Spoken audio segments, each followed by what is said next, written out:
Good morning. Welcome to Conversations with Anasa. Can everybody hear okay? Okay, well, let's start with meditation. And I think today it's a good idea to just start by running white light from the top of the head down and out, all the way through the feet, so that we're connecting from heaven to earth and running white light through ourselves. And it's like standing under a shower of white light that has the capacity to completely pass through us and take with it any darkness that we are willing to release. So the important thing here is being willing to allow the darkness to be cleansed from your body. You just allow the light in from the absolute top of your head all the way through and around and inside every cell of your body, inside all the tissues, completely cleansing and revitalizing everything that we are. And you can have your cells become like little parts of a sponge that expand and contract to release anything that's ready to go. And just have the feeling that you're letting everything that doesn't serve your highest best leave. This is a complete cleansing that we want to do before we start our meditation.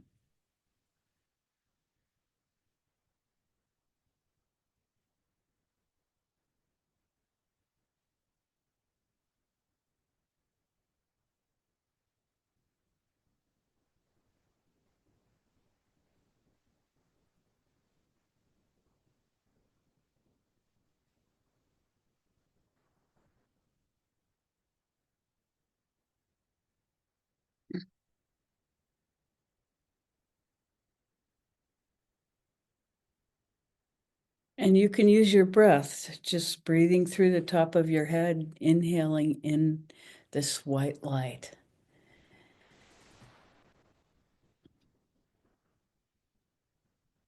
And exhaling everything that doesn't serve, which is actually what your breath does.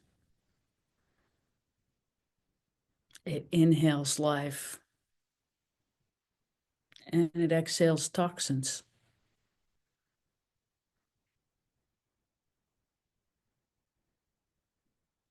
So we're just doing that to our system energetically to literally clear the spiritual palette before we begin to work.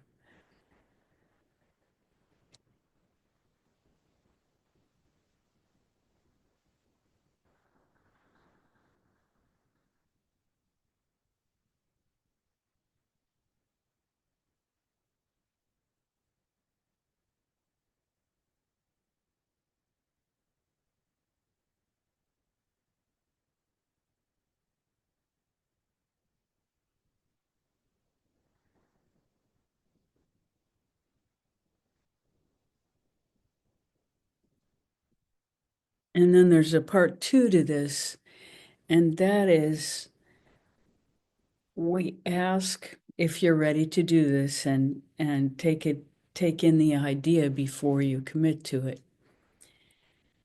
We ask to be shown anything that we're holding that no longer serves over time in a way that we can relate to it and dissolve it and grow further. So the way to ask that is, what am I not seeing? And the intention behind it is to be available for the next step in our evolution spiritually.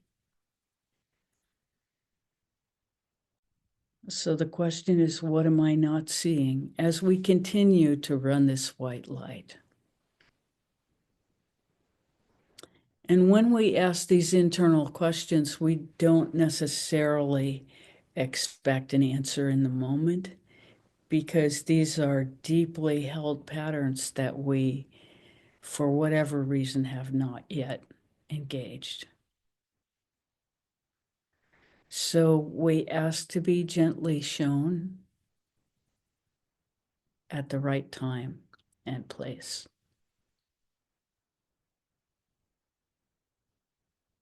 So that all of this occurs within harmony and balance, not as disruptive chaos. So just run this white light from the top of your head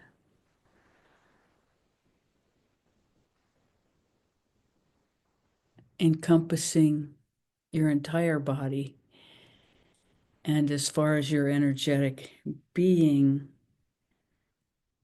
extends in this moment, so that everything is being cleansed throughout time and space.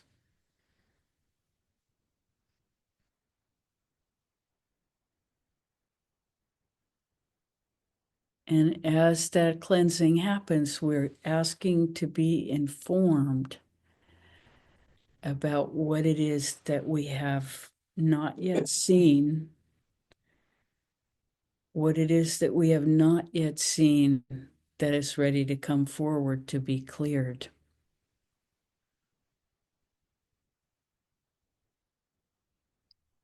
And having that, whatever is not yet seen, arrive to us in a gentle and powerful way so that we can do the work, but we don't have to go to chaos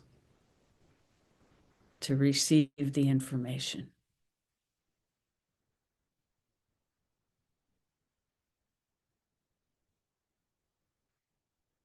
And so many of us are trained that change only happens through chaos that is completely disruptive, usually in a dramatic or traumatic way. But instead, we're asking to be informed in a way that can completely move us toward harmony.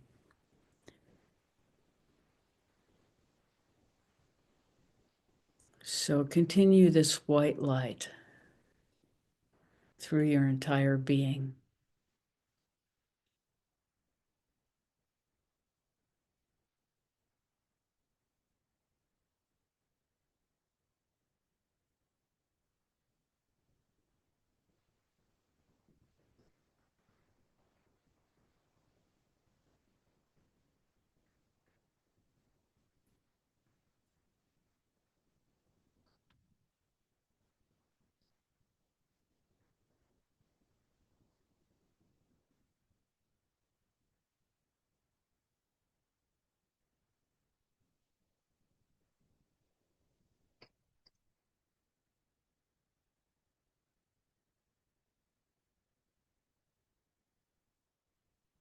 And now we'll start with the energy centers. Take your attention into the center below your belly button.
And hold your attention in the space below your belly button, in that energy center, feeling for the space between the breaths.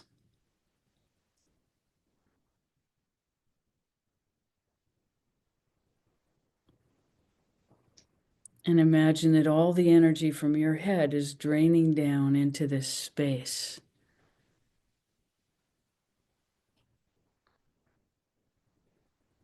And the idea is that we want to be informed from this space more of the time in our life outside of meditation, and less from the space between our ears.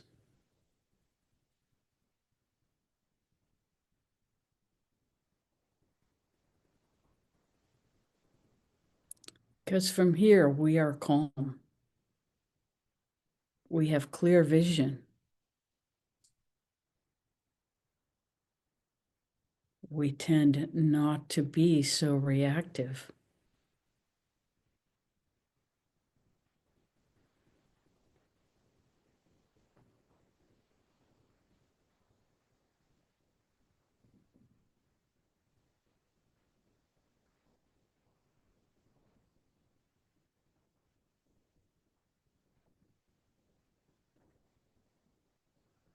When we view the world from this place, we can remain conscious.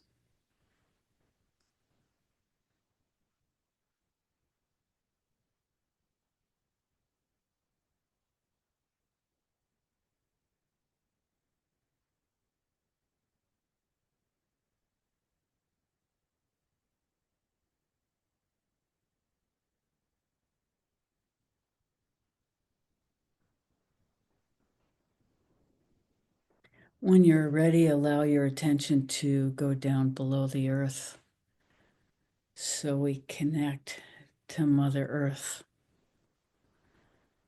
and all the nourishment she provides for us in every moment.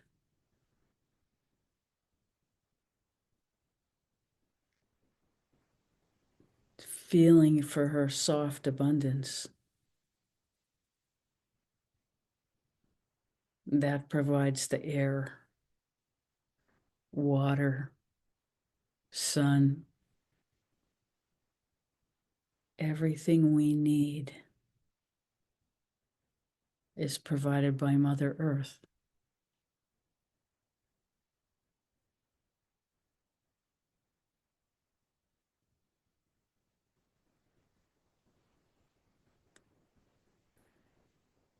And understand that there is masculine in the earth energy as well, just as there is feminine in the sun energy.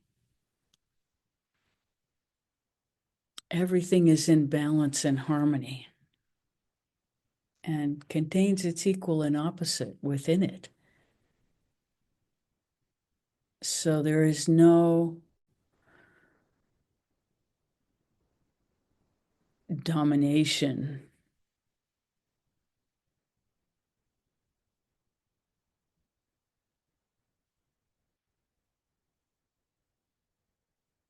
no natural foundation for patriarchy. Everything is about balance and harmony.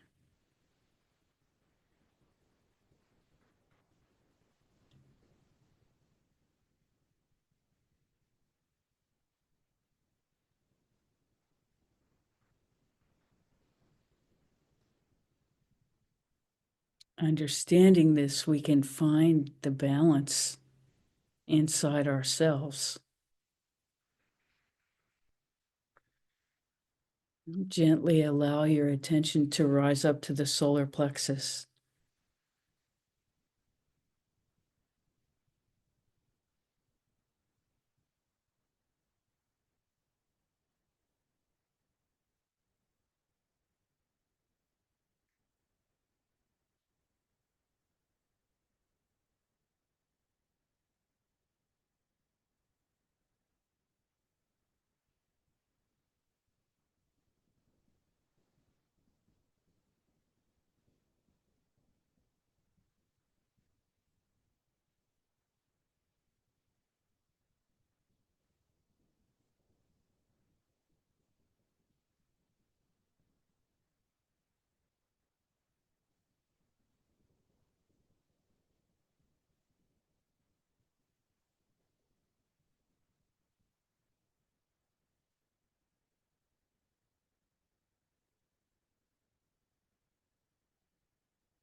And be sure to feel through to the back of your solar plexus. Very often there's a place that's held there.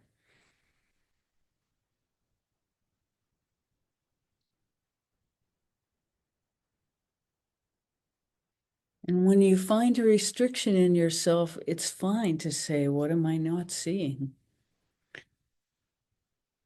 As we're inviting our discomfort to be resolved into harmony.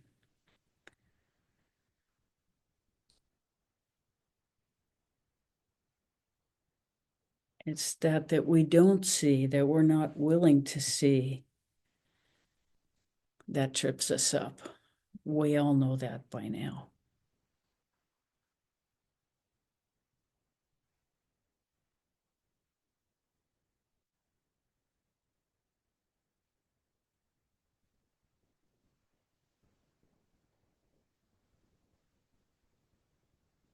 As you're ready, bring your attention to the center of your chest,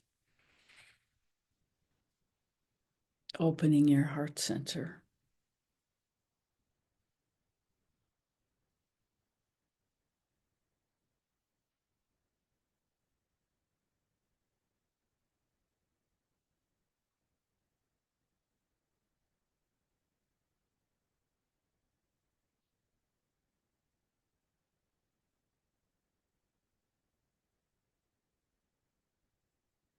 And then gently move to the place just below the sternal notch, the bump, if you feel into your breastbone. It's just at the top of the breastbone. This is called the high heart. And this unifies the energy from our third eye and our heart.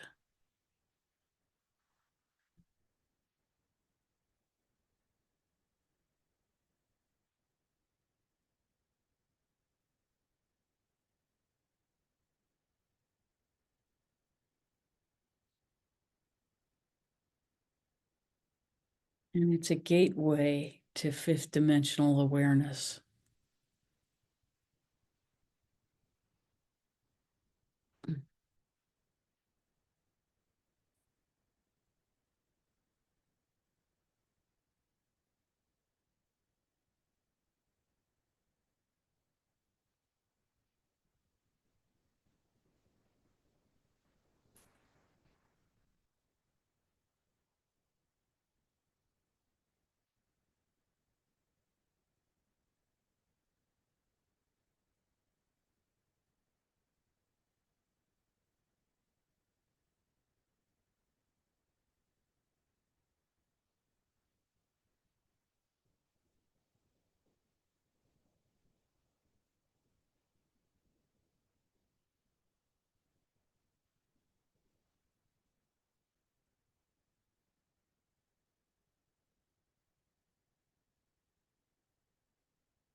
Gently allow your attention to move up to your throat.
Gently allow your attention to move up to your third eye, just above the center of the roof of your mouth.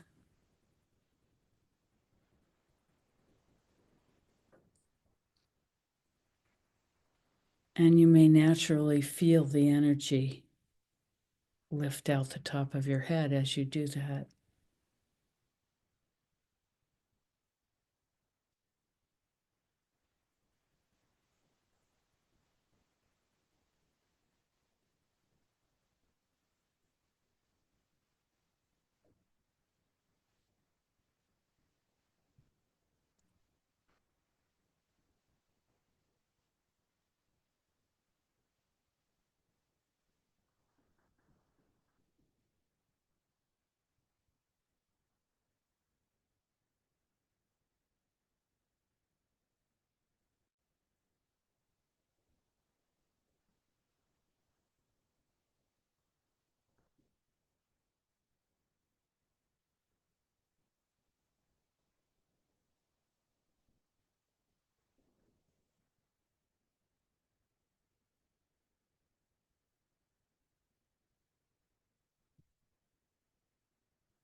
Allow yourself to fully embody your spiritual energy.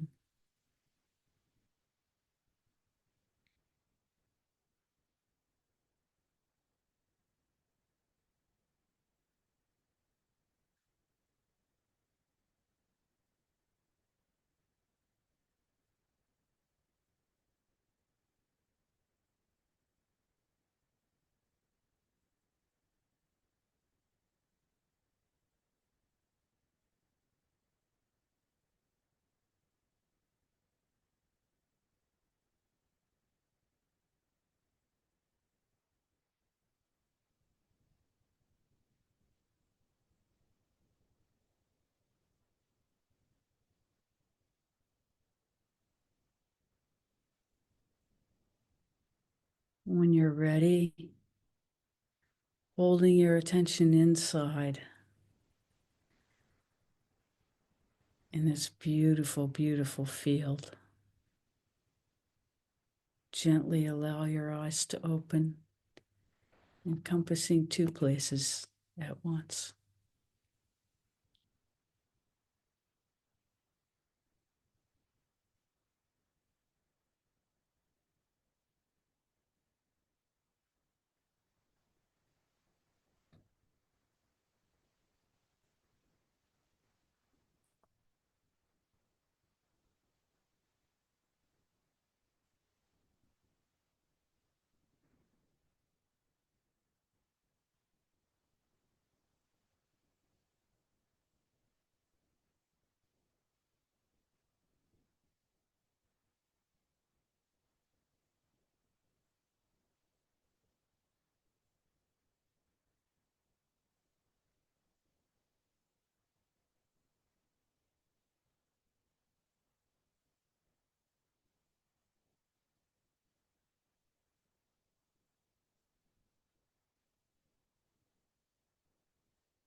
How may we serve this morning?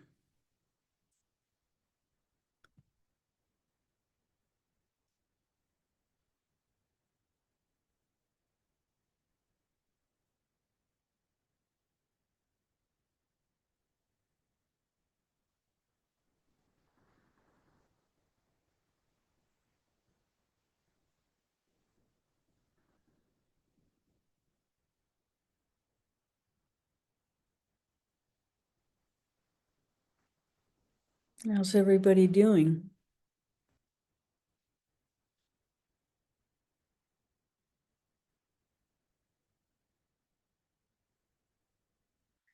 So we're in the middle of a new moon, which, can tend to make us all feel contracted. And Venus is, although it's still exalted, it's in a place where it gets very chaotic. So the planet of love is not available in the usual, at least the way we've been experiencing it for the last few months, which is, balancing some of the chaos that we were going through. But the chaos is getting further and further. Um, it depends. There are two ways of looking at Rahu, and different astrologers looking at the location of Rahu, and different astrologers use different ones.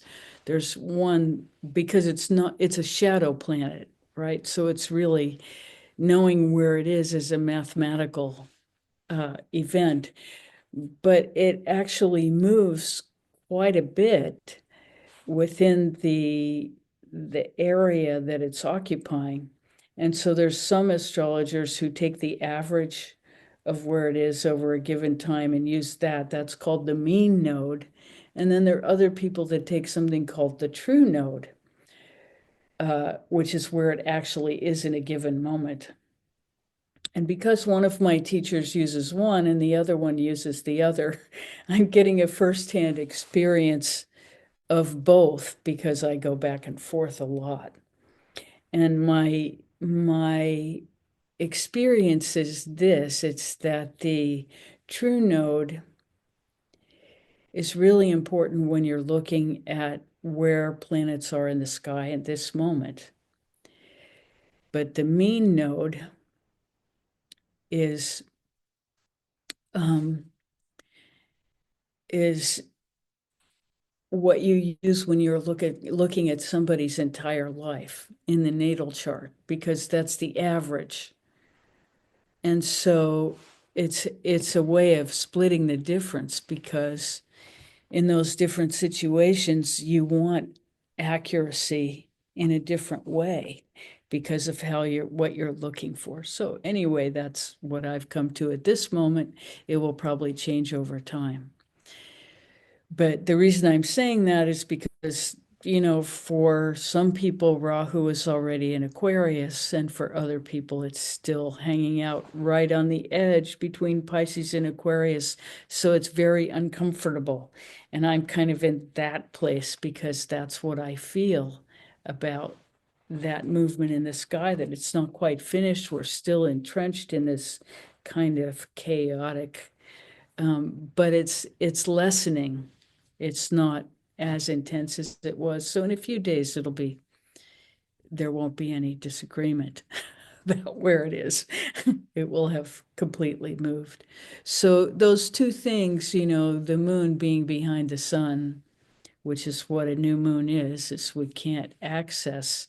And having Venus in trouble also means that those good feelings that we naturally expect inside ourselves may not be quite so available right now.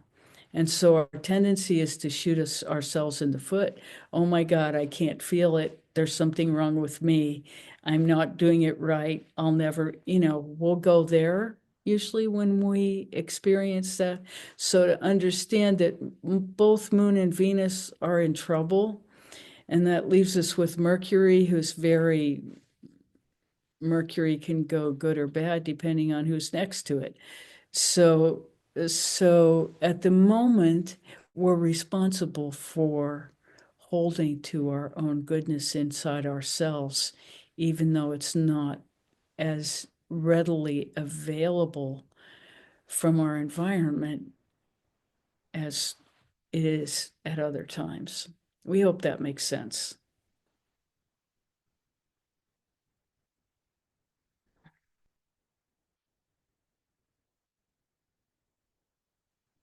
We welcome your experiences and questions and whatever's on your mind this morning.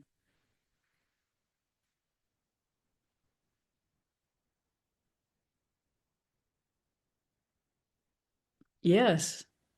Oh, that was just really good for me to hear because I've allowed myself to start to move a little bit more, and I'm not getting much good feedback about it.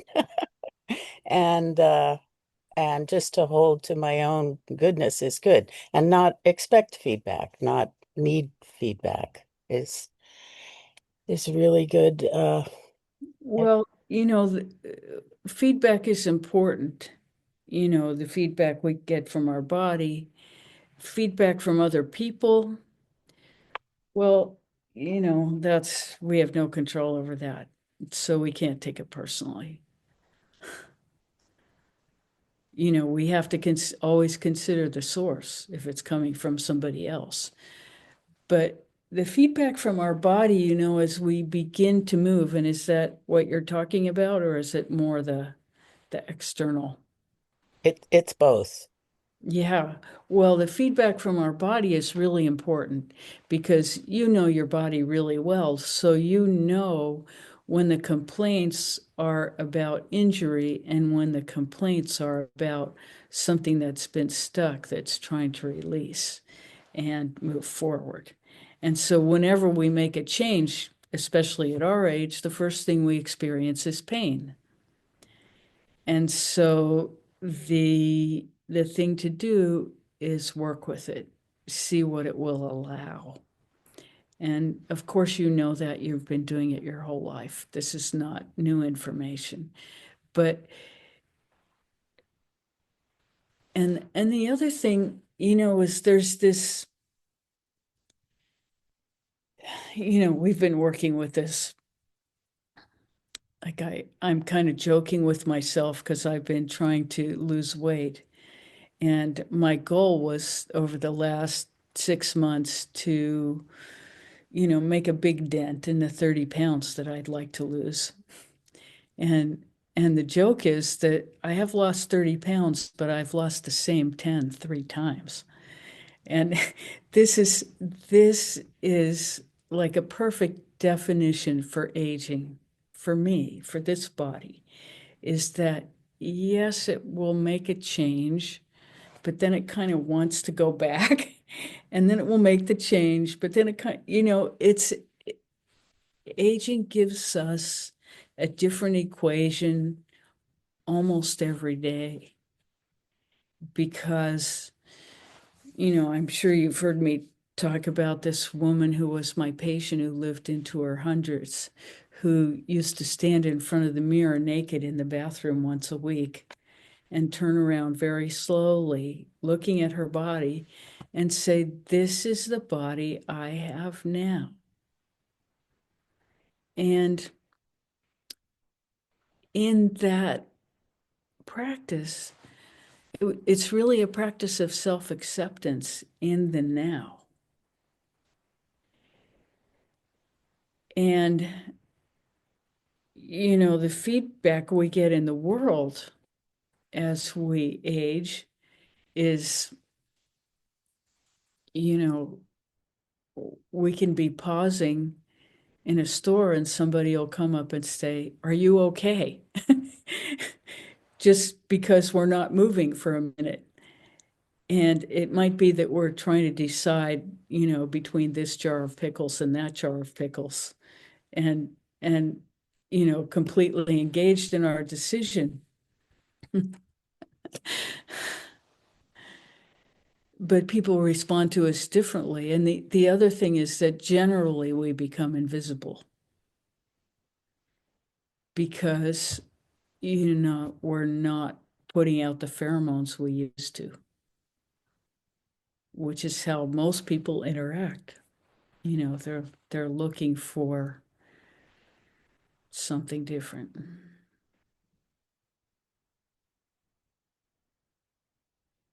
So this is neither good news or bad. It's just the truth of aging. And the other experience, which is to me much more profound and completely endearing, is that there's a level of wisdom that I'm sure all of us never thought possible. And it's just there and available because of what we have lived through, our experience. And it doesn't matter whether other people want to hear it. There is this confidence about our connection to love itself, confidence about our connection to our source that allows us to center ourselves, breathe freely, and release whatever it is we haven't seen in ourselves yet, so that we're moving forward in our energetic awareness. And from this moving forward, we attract whatever we do or whatever we don't. But we can know that what we're attracting is what is best for us because we are in alignment with that which serves everybody, the creative energy itself. And from that alignment, we can find real peace to allow our life to be what it is between now and when we pass on.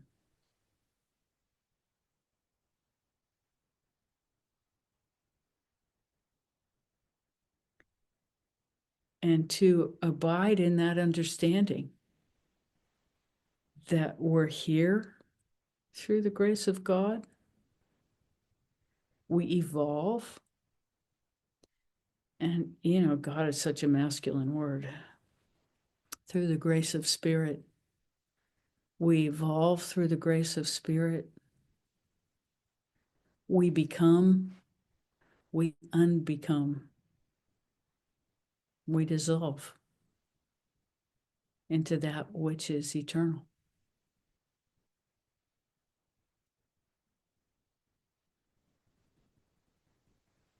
And in practicing that dissolution regularly every day in our meditation, we are embracing what's real and true, and love itself becomes our guide.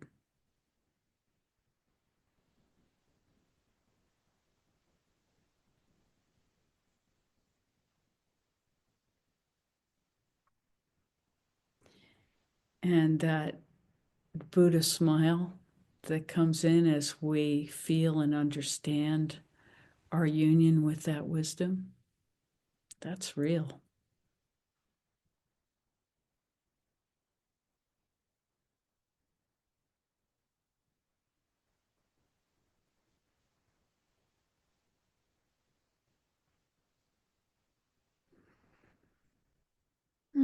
How may we serve further? Thank you so much for that. Thank you.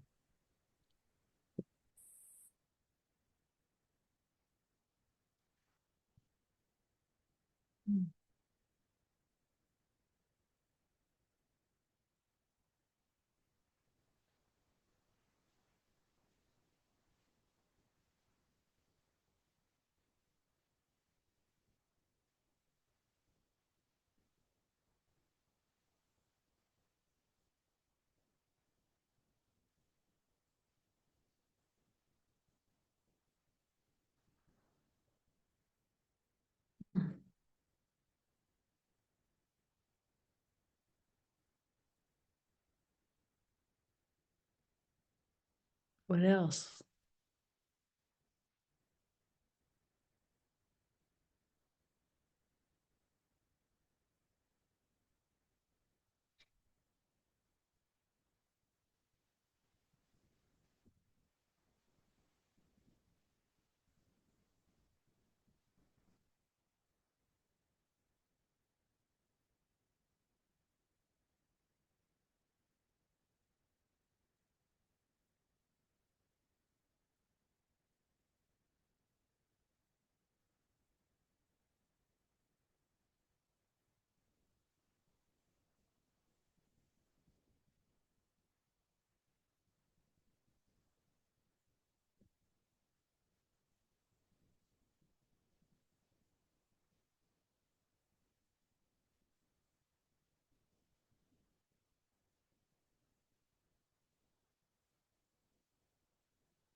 Yes. I could just say more about the moon being combust sun, and is that it is something that happens every new, so I don't know how this affects us. Well, the thing about the moon is it's changing all the time. Every day, it's very different. And every 6 hours, it moves into a subtly different energetic alignment in the sky. And so, those of us who have powerful moons, I'm one of them, it means that, 1 minute we can want one thing, and the next minute we can want the opposite. And there's no connection between the two. And it's very confusing for the people around us because we're tuned to the moon, and the moon is very, very changeable. That's the number one thing about the moon. So even though the moon is the planet of mother, of nurturing, of motherly love, when that changes all the time, then what that reflects and refracts within us also changes. And that's why these behaviors happen. So if you notice in yourself that, 1 minute you want one thing and the next minute you want something different. I mean, Rebecca tends to notice it because Andrew notices it. It's like, what? It will just happen like that.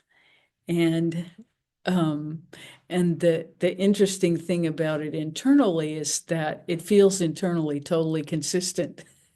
And externally it's just completely baffling. And so this is moon. And I have 6 planets that are influenced directly by moon. So it, it, I can be driving and suddenly a better way looks good and I won't even really think about it.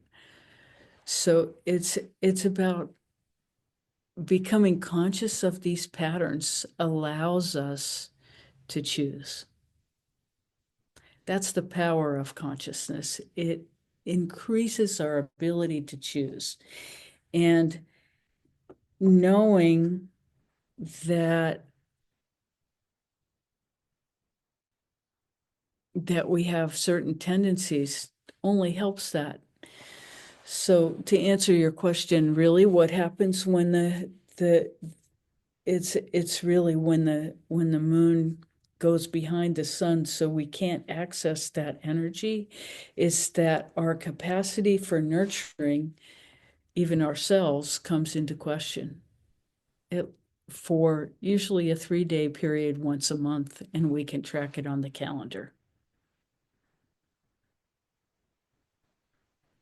With the new moon, because what becomes difficult is nurturing. And the first person we need to nurture is ourselves. Now, we may notice that we, have to make effort to be nurturing to others more in that 3-day period, but that's really what the moon is about. It's about compassion, nurturing, being available to care for something we perceive as other, which is often our internal working that we haven't completely worked out yet. And so the new moon can make us aware of how good we are at loving ourselves.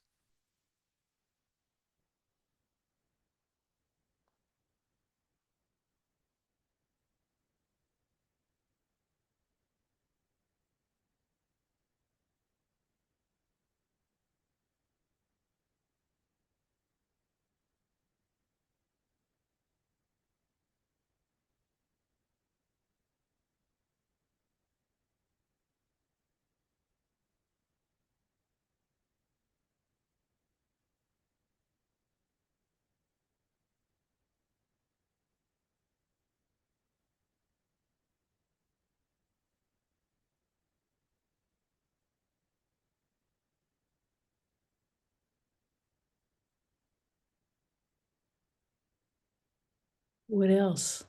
Did that answer your question?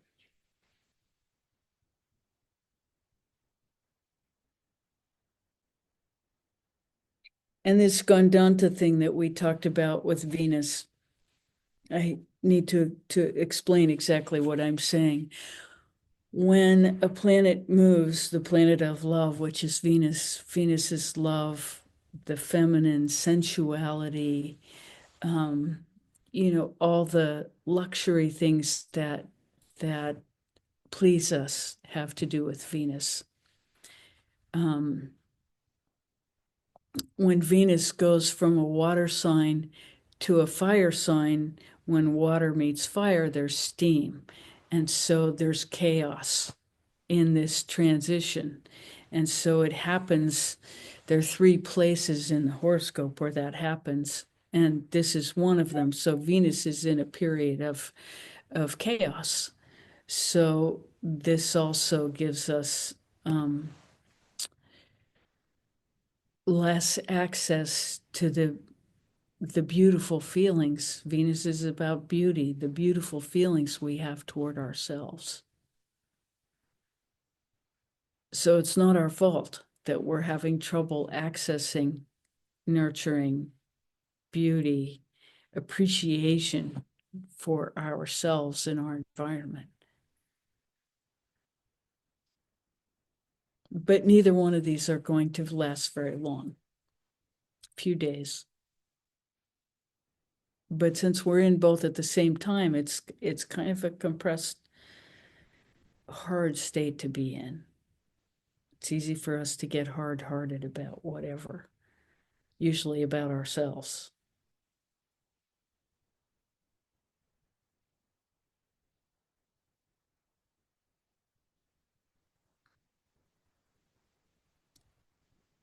It's interesting, they're showing me more and more that it's our tendency to hard-heartedness that limits our growth. Our tendency to judge ourselves and find ourselves lacking. And, in a certain way, this has created humility for us. And so that's the really good side about it, is that we don't take ourselves too seriously. But in another way, it creates a limitation because we require perfection to love ourselves. And how many people have we met who are perfect? Zero. So why would we have our love for ourselves dependent on perfection?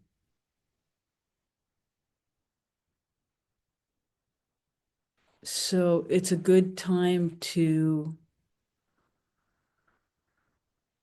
take ourselves a little less seriously, like losing the same 10 pounds 3 times over 6 months. I did lose 30 pounds, but it's it's it's just it's the way of things. And so when we can laugh at our own desire for perfection, that's good. And being subject to that within myself, I can say that it's like it's more than a desire for perfection. It's almost a compulsion. Like, if it isn't right, it's wrong. And life is not like that. There's so much gray. And so to calm that part that just goes so contracted, so, oh, I can't do this anymore, so there's something wrong with me. Yeah. This is the evolved body that I have. And it does so much so well that for even a second, I could forget that and not be appreciative. But this is what we do. And to see it in its stark clarity is such a gift. Such a gift.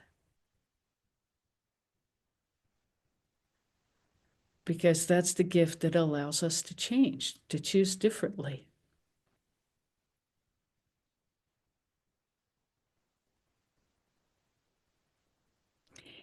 And the interesting thing about seeing and allowing is that, these compulsions soften.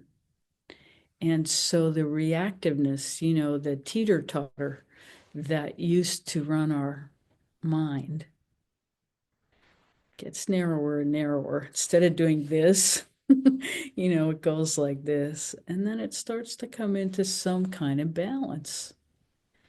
And with that balance, the choices get easier.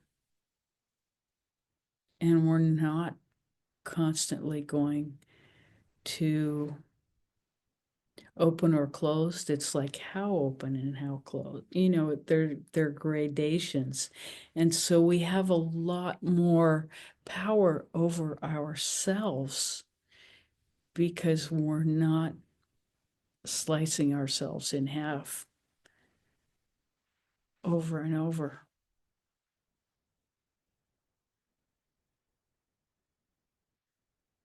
Does this make sense? Yeah, okay.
How may we serve further?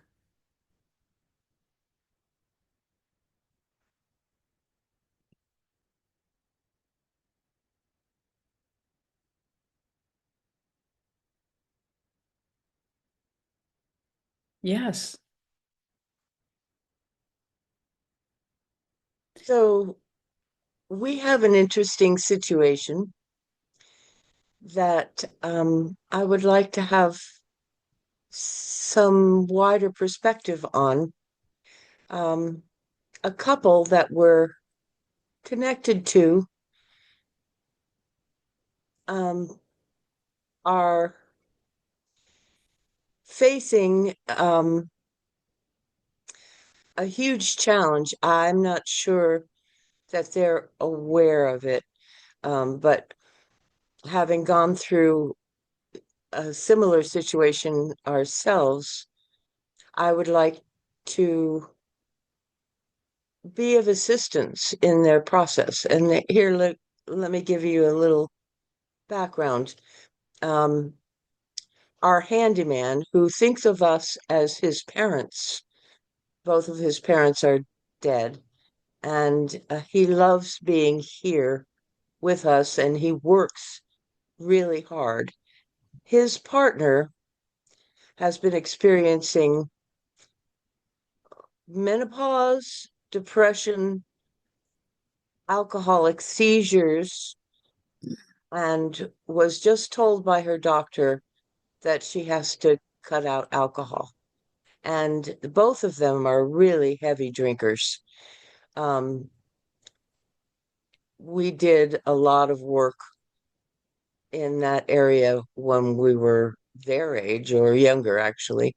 And so we have some experience about the difficulty of uh, going cold turkey, which is what they're trying to do. Mm.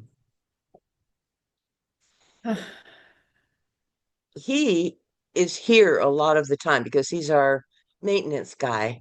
And so he's been available for, well, questions or insights and that sort of thing. I hesitate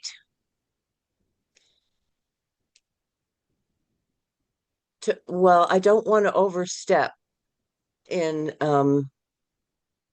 either giving advice or uh, I would like to support their process. And I just am looking at my attitude um, in being kind of a counselor. Both of us are in that position at this point, and we'd like to assist, but um, that's that's always been tricky, assisting people in their process, especially when we see from our own experience that that process is extremely difficult, and they're kind of thinking, well, we'll just stop drinking.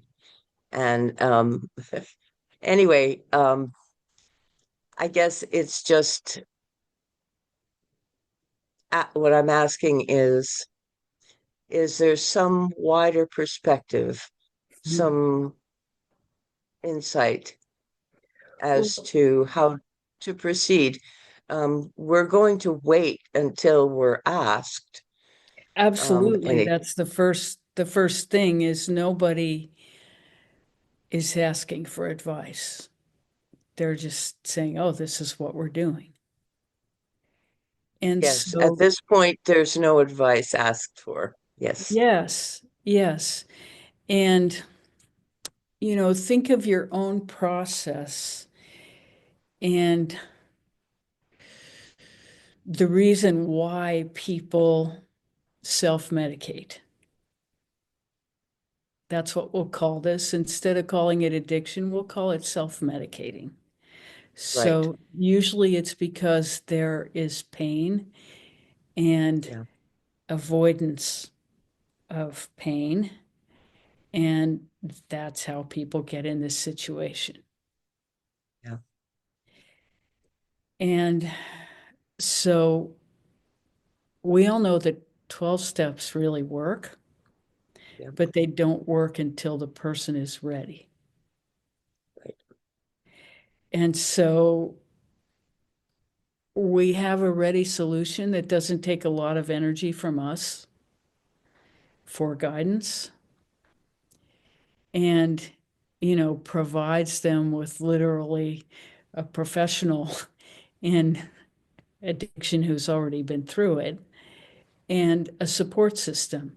So we know what they need and the most efficient, effective, and certainly cost effective way for them to get it, which is, 12-step programs are really spirituality in disguise. And so the thing is, you value the relationship that you have with this man more than you value um, being a part of the process, of his process. Understanding that it's the relationship that has created the fact that you even know about the process.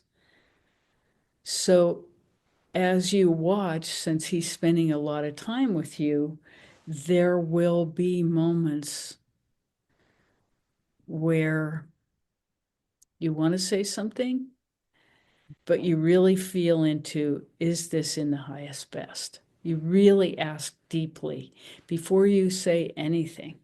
always, because you want to preserve this flow you have with this person. That's more important than, providing something that may be the absolute right information at the wrong time, Mm.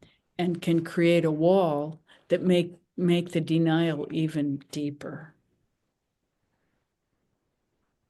So there are a few things to understand. One is that there are leverage points that, unless you're trained to recognize them, you may not know the right time. And so really the way to support is to be quiet and responsive to what's asked for. And then feel for the flow in yourself that you're relating to the highest best, not that part of you that wants to jump in and control, which we all have, and say, oh, you need to do this right now, and then everything will shift, because that's not a magic bullet. Especially me. That's one of my traits that I've noticed big time. Well, yeah, we all have a tendency for that, and certain arenas bring it out more than others. Yeah. So you're extremely smart to be asking the question at this stage. It means you're well aware of the potential to shut the whole thing down Right. Overstep. Yeah. by overstepping. Yes, you're right about that. And so, it takes a long time to be a true friend. Yeah. And to be a true friend is to understand that this is a long process that took a long time to get here, and that that the process of evolution that a person goes through from the avoidance of self-medication is long, complicated, and very individual. And that the best thing you can do as a friend is to be supportive when asked. Okay. Okay. It's a quieter um, state. Uh, I I'm not sure that there would be anything we could do anyway to help except share our experience. Um, And there may be time and place for that, yeah, by allowing the relationship to evolve in his terms, on his terms. right. Well, that's excellent. Thank you so much. I There's always the Anasa temple too. For me, yes. I just Well, yes, and for you to go to the Anasa temple and say what you see as his highest best to him, right, so that right, you're acting from the highest best in concert with the highest best to support what's trying to happen for him. And yeah, understand that this is all a dynamic process serving his evolution. And that in understanding that process, you can see, your leverage points are in the ethereal world, and this can't handle a conversation. And so you take all your good wishes and good energy to the Inasa temple and express it there. right. Yes. One of the things that I've experienced is when I don't know what to say. This is before I knew the name of the Anasa temple. Um, I would go to what turns out to be the Anasa temple and ask that whatever needs to be said will come forth. And when I've actually centered on that, it has worked beautifully. So I'm hearing that okay, that's the way to go. And I I don't know if I will I went to Al-Anon and um, my partner, my hubby here, went to AA for a time, and that was helpful, especially the Al-Anon for me. And part of it is you can't change anybody. Yeah, And there's only one um, person you can change. exactly. And that became so clear. Um, all the people there were have had the same story. It could have been written by the same person as my story. And all of it was about letting go with love. Um, anyway, and that's what I see here too. That I want to be available. Um, he does listen to us. Um, It makes we it don't, very tempting to jump in and say what to do. I know. And yeah, that's been my way too, is to offer my so-called wisdom when it wasn't asked for. And anyway, so thank you for uh, giving me a sense of the the truth and the correct way to proceed, which is quite um, calm and quiet, actually. Yes, calm, quiet, and the strong sense of self-respect that you hold is it has a magic of its own. So just be in the highest that you can be in whenever you're around him. I mean, you're doing this anyway, but and hold that same respect for him and his process. And so it's really what happens in the unseen that is valuable at this point, because this person doesn't even know he has a problem.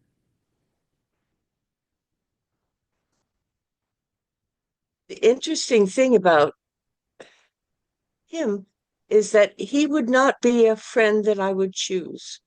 Of Um, course, yes, uh, because he's not interested in his own evolution. He has no idea what that is. well, he has a tiny glimpse of that, an inkling, and that's what has makes the connection between us. Right, that's the crack And of he has a light. great deal of what he feels as love for us. And so I don't reject the superficial appearance of this person. I mean, really, he's not a person I would say in a crowd, oh, that guy's going to be my friend. You know, I would never have done that. But here he is. And um, one of the sayings that I love is everyone is a teacher, so it's more than just polite to listen. Yes, yes. There's that, and there's like he's in your life for a reason. Yeah. Well, And he's super helpful. He's doing things that we can't do anymore. right. Um, So and it makes a lot of difference. so be grateful, appreciative, and We are. cultivate that flow and understand that the love that he's sending your way is what he's experiencing when he's with you. So he's just responding to the field that you hold, and you just continue to hold that. And if there is a deeper way to serve, we're going to say be careful, because you know the trap. Yeah, I do. You can get pulled in I over still your fall head. into it, but yeah, I know it. Yeah. So so the thing is, don't offer what you can't follow through with. Hmm. Okay. My Wells calls it going out over your skis. Exactly. You end up on your nose. Yeah. Yeah, I have a tendency for that. Well, thank you so much. Um, I have a I have an internal sense of the state of being when I'm faced with the relationship. And anyway, uh, I'm not making sense right now, but I have a greater sense of how this might work. Yes, and we would say keep it in the Inasa temple until you're 1,000% sure that making a different kind of relationship with him is really in all of your highest best interests. So I kept my relationship with our daughter in the Inasa temple for years, Yes. 'cause And that was all that was available. yes, And it's now showing and fruit. it is. So thank you. Yeah. Okay, I see how this works. It might take time. Exactly. Exactly. Yeah.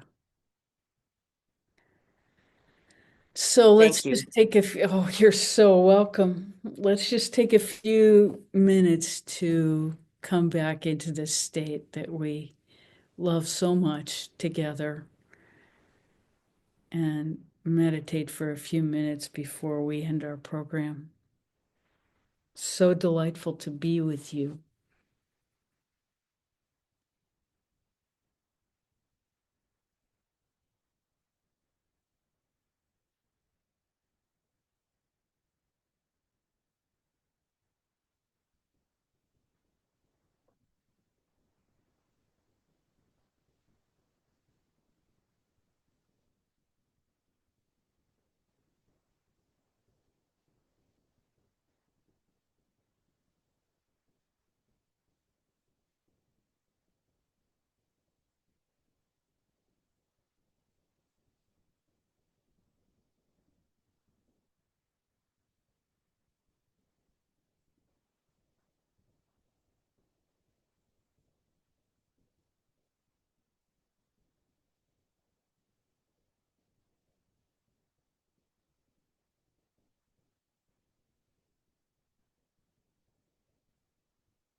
Thank you so much for coming today. It's, it's hard to express how much we value these periods of sharing. It's so wonderful. And the opportunity to participate in your evolution and our own. Thank you so much. Till next time. Bye for now.